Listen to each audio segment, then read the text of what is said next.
Motu Proprio,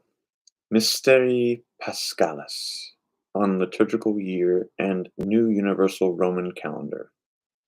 The Paschal Mystery and its celebration constitutes the essence of Christian worship in its daily, weekly, and yearly unfolding. The Second Vatican Council clearly teaches this. It follows, therefore, that the restoration of the liturgical year, whose norms have been formulated by the same Holy Synod, must put this Paschal mystery in sharper focus with regard to the organization of the proper of the season and the proper of the saints, as well as in the revision of the Roman calendar. It is true that in the course of time the multiplication of feasts, vigils, and octaves, as well as the progressive complication of different parts of the liturgical year, have often driven the faithful to particular devotions in such a way that their minds have been somewhat diverted from the fundamental mysteries of our redemption. Everyone is aware, however, of the numerous dispositions taken in this field by our predecessors, St. Pius X and John the 23rd of venerable memory, to restore Sunday to its original dignity, considered by all as the original feast day, and likewise to restore the liturgical celebration of the Lenten season.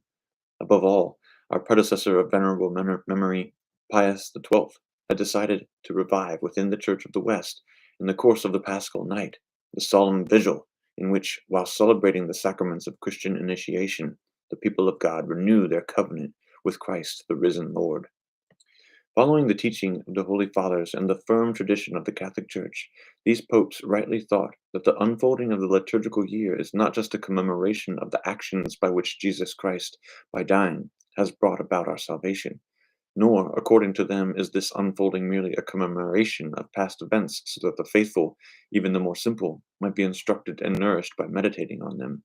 They also taught that the celebration of the liturgical year enjoys a sacramental force and a particular efficaciousness to nourish the Christian life.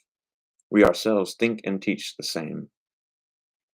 It is only right, therefore, that when celebrating the sacrament of the birth of Christ and his manifestation to the world, we pray that he who outwardly was like us may transform us interiorly. When we renew the Pasch of Christ, we ask God that those who have been reborn with Christ may be faithful in their way of life to the Paschal mystery which they have received by faith.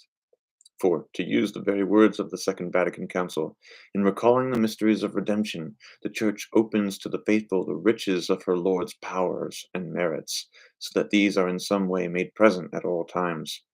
and the faithful are enabled to lay hold of them and become filled with saving grace. Thus, the revision of the liturgical year and the norms which follow logically from this restoration have no other purpose than to permit the faithful to communicate in a more intense way, through faith, hope, and love, in the whole mystery of Christ which she unfolds within the cycle of a year.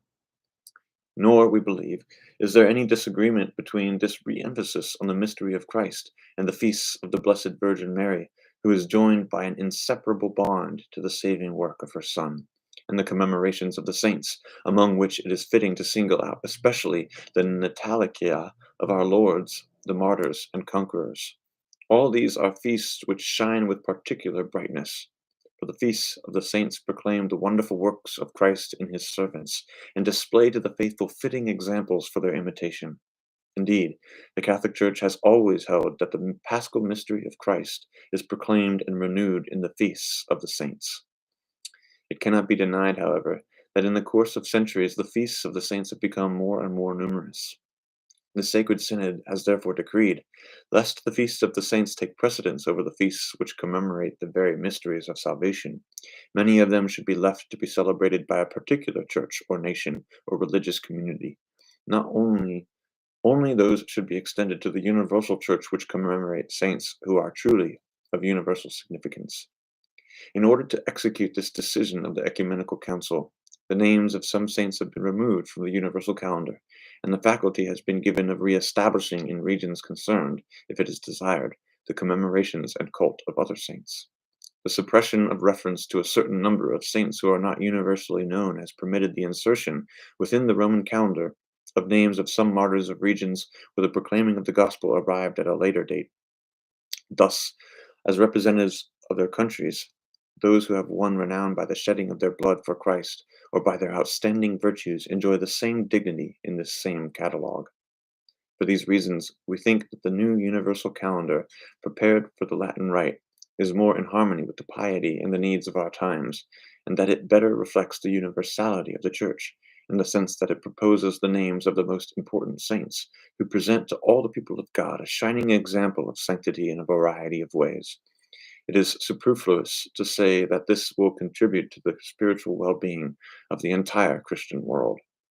Having very attentively weighed all this before the Lord, by our apostolic authority we approve the new Roman universal calendar prepared by Concilium, the council for the proper implementation of the constitution on the sacred liturgy, and likewise the general norms concerning the arrangement of the liturgical year. We establish that they will go into effect on January 1st, 1970, according to the decrees which will be published jointly by the Sacred Congregation of Rites and Concilium, and which will be valid until the addition of the restored Missal and Breviary. We wish that what we have established in this letter, given Motu Proprio, be firm and effective, notwithstanding, to the extent necessary, the apostolic constitutions and ordinances deserving particular mention and derogation. Given at Rome, at St. Peter's, February 14th, 1969, the sixth year of our pontificate, Paul VI.